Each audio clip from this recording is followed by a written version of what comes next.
G'day everybody, happy Friday afternoon. We've just got back from Adelaide and we've finally decided to buy ourselves a Pulse MIG for the workshop. You can come and see us unbox it. Alrighty, so here we have it. Doesn't look like a very big box. So this is a Lorch Pulse MIG. It's a German machine. Very good quality,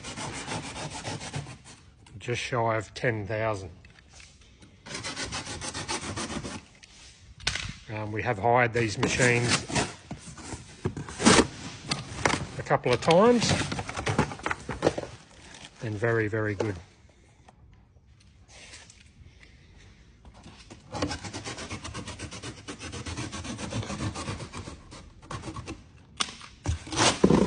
The company we bought this from sets these machines up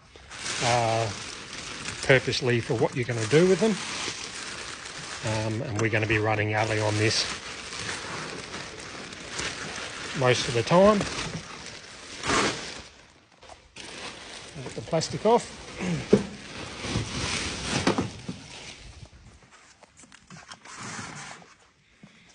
And there we have it. It's a 350 amp 3-phase machine. You can save all your weld programs in the memory. I believe you can even insert a USB and save jobs on there. 32 amp 3-phase supply, and takes a 15 kilo roll of wire. So this thing's going to be a game changer for us in the workshop. Thanks for watching.